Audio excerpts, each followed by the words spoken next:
Dear students, I hope that you all are enjoying the virtual teaching program. Children, in the last video, we learned about integers, rules of multiplication of integers and solved sums on the same.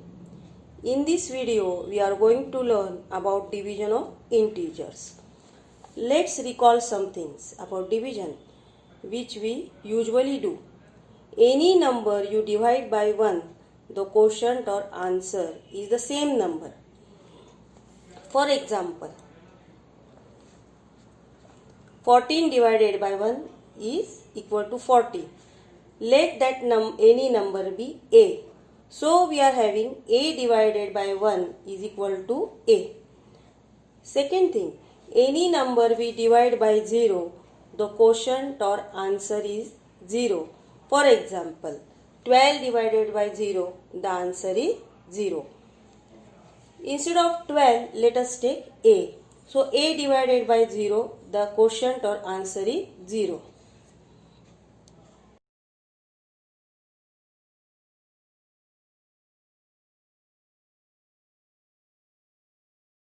You know how to divide one positive integer by another integer.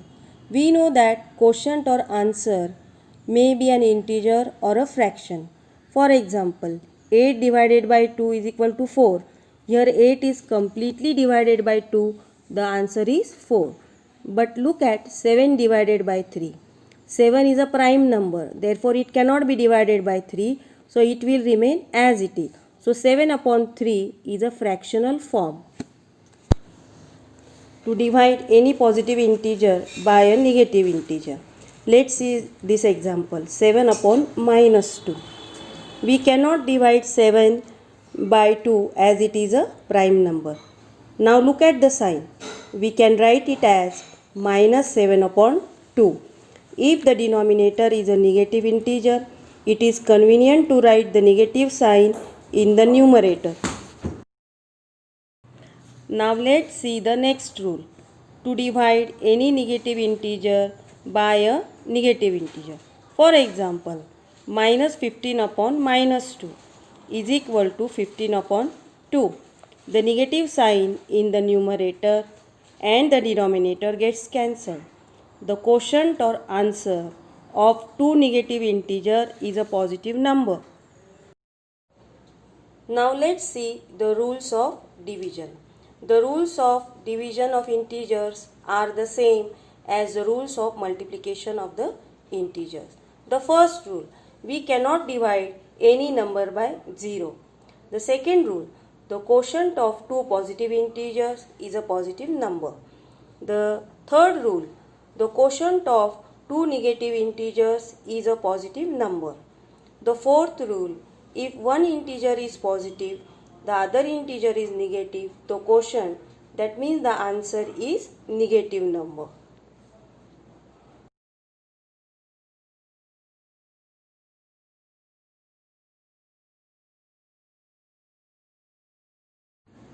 Children, I want to tell you one thing, that you should know the tables very well and correctly for solving the division sums.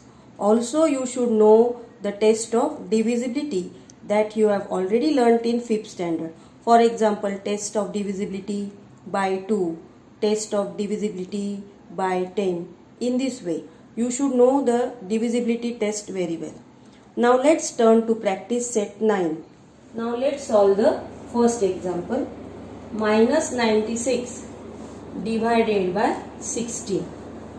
So we will write in the division form. Minus 96 upon 16. Now you have to reduce to the lowest term which you have already learnt in 6th standard. Till that you have to divide the two numbers, that is numerator and denominator, that further they cannot be divided by any other number. So you know that 96 comes in the table of 16. So 16 ones are and 16 six are. So your answer or quotient is minus 6. Now let us solve the second sum. 98 divided by minus 28. we will write here in the division form 98 upon minus 28. Now these two numbers, numerator and denominator, they are divisible by the number 14, or they come in the table of 14.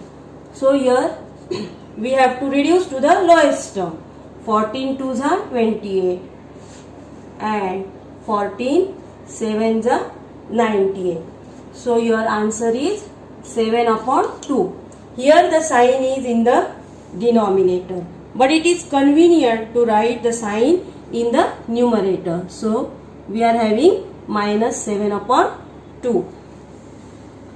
The third one, minus 51 divided by 68. Now if you recall the table, you can remember that 51 and 68, both these numbers, they come in the table of 17. Therefore we have minus 51 upon 68. You have to reduce to the lowest term. 17 3s are 51 and 17 4s are 68. Therefore our quotient is minus 3 upon 4. The fourth sum, 38 divided by minus 57. We will write in the division form 38 upon minus 57. Both these numbers, they are divisible by the number 19. 19 2s are 38 and 19 3s are 57. So your answer is 2 upon 3. And what about the sign? The sign is in the denominator, but we will write here in the numerator minus 2 upon 3. Now let's move to the fifth sum. We will write in the division form minus 85 upon 20. If you recall the test of divisibility of 5, then you can divide both these numbers by 5. 5 4s are and 5 17s are. Minus 17 upon 4. Here 17 is a prime number. Further, it cannot be divided. Therefore, our answer is minus 17 upon 4. Now let's solve the next example. Minus 150 divided by minus 25.